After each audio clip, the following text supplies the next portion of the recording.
నా పేరు మేఘన. మా పాప పేరు వాసవి. మేము పెద్దవేడి విలేజ్ నుంచి షాబాద్ మండలం నుంచి వచ్చాము. అయితే మా పాపకి ఫస్ట్ స్టార్టింగ్ 2 డేస్లో ఫీవర్ వచ్చింది. ఫీవర్ వచ్చిన తర్వాత లోకల్లో చూపించినాను. చూపించిన తర్వాత అక్కడ మామూలు జనరల్ ఫీవర్ అనుకొని నేను అది ఇంట్లో ఉన్న సిరప్స్ అవి వేసాను, తగ్గలేదు.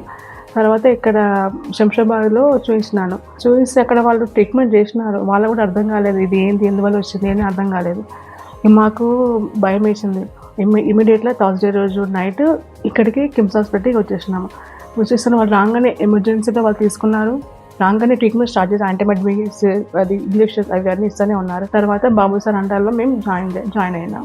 మరి అడ్మిట్ చేసుకున్నాక మళ్ళీ నెక్స్ట్ డే రోజు మా పాపకి అది ENT డాక్టర్ మన సుబ్రహ్మణ్య సార్ వచ్చినాక ఆ సార్ చూసినారు ఇక్కడ చిన్నగా అది పాప గిల్లుకోవడం వల్ల అది అయిందమ్మా కురుపు, దానివల్ల మొత్తం స్ప్రెడ్ అయిపోయింది.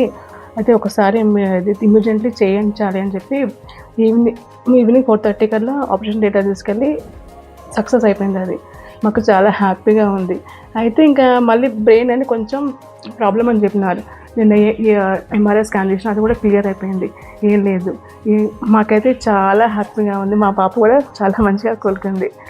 Thank you doctor Babu sir, Subrahmanya sir, KIMS hospital.